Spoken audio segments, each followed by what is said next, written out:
So guys, I want to talk about how there are different types of sheeple. This is a very important video because I think a lot of people need to hear this, and it's just time that this needs to be said.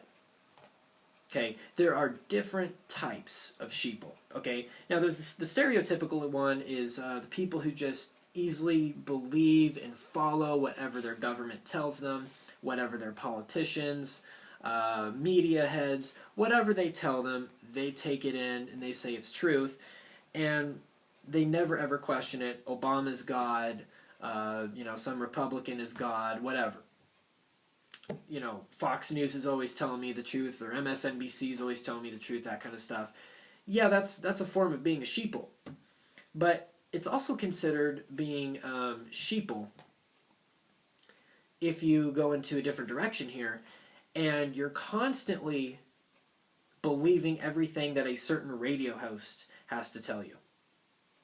Albeit, it doesn't matter if it's Limbaugh, Hannity, Savage, doesn't matter. If it's any radio host or any pundit head who tells you something and you constantly take in what they tell you and you never find yourself in disagreement, then that's also considered sheeple. That's also considered sheeple if you also believe everything Alex Jones tells you.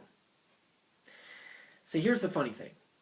The worst kind of sheeple that I found, the worst kind, are not the ones who sit around and praise the state all day or watch CNN all day. No, the worst kind of sheeple are the ones who claim to be the awakened ones, claim to not be sheeple. They're the ones throwing the insults at other people that don't think like them, who don't believe every single conspiracy theory that comes their way.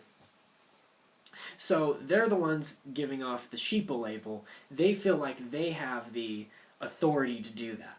Oh, because they read up on some conspiracy theories, because they read up on things that most people don't know a whole lot about that is frightening. Stuff like Operation Northwoods, CIA plots in the past. That stuff is real and understandable, and that stuff has to be, there needs to be more knowledge of that in the public.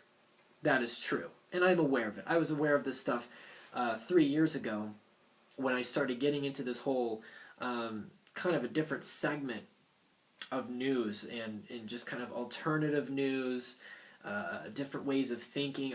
I found it very refreshing and interesting. But now I'm just getting tired of it because it's not so much the messenger, but it's now the people following this messenger like this person is their God. And this person could be I'm not just talking Jones, I'm talking if it could be Ron Paul, Rand Paul, Adam Kokesh, you name it.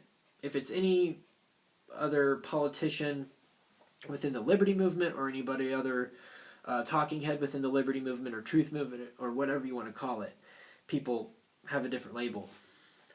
People like to use different labels for that. I don't care what they want to call this movement. You can call it a new awakening, a new American awakening. You can call it whatever you want. But I found that whenever you decide to stray away from the pack, especially the Alex Jones pack and the InfoWars pack, and you start questioning what they have to say, you're no longer just questioning government and media, talking heads on corporate news outlets. You're now questioning the conspiracy theorists. You're now adding them on the list. And when you do that, you receive a barrage of attacks, insults, name-calling, the typical stuff you see the trolls do when they're upset, when you didn't completely bow down to the leader, you didn't follow the leader, you decided to stray away from the pack. This is my definition of having an awakened mind. This is my definition of being awake. Okay, my definition of being awake is not following a leader, following a talking head. It is about forming your own opinions, very simple stuff, forming your own opinions, having individual thought, being willing to stray away from the pack at times, your own little clique. To be able to get out of your little clique, I know is hard. I know it's been hard for some of you to do ever since you were like in elementary school, but you got to be able to do it at times if you want to get anywhere. You want to move up anywhere, you want to expand your horizon, you've got to be able to question everything. That's what I did this week, earlier this week, back on Monday, Tuesday. Yeah, the criticism was a little harsh, yeah, I admit. There was a little bit of name calling around because of the passion of the moment. But still, I meant what I had to say, and I will always stand by it. If you are not willing to be that awakened individual, this whole awakening needs to be about individuality, not about collectivism. It's still collectivism. Even if you say it's not collectivism, but you're still engaging in weird, bizarre collectivist behavior that's almost, for some people, it's almost weird and cult-like, then it's not individuality. It's fake. Fake individuality.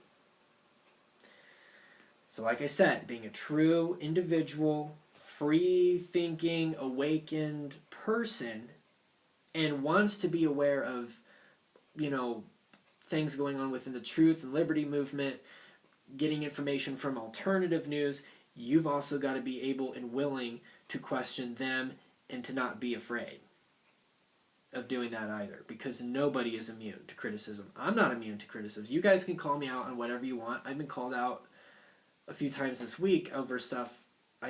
Whatever. You can do what you want. But nobody is. And the worst kind of sheeple are these people that claim to hold the authority to call others sheeple because they feel like, hey, I'm more informed on 5 different topics than you. You better wake up. Craziness. Alrighty. I know this was kind of longer than I had intended, but give me your thoughts on this.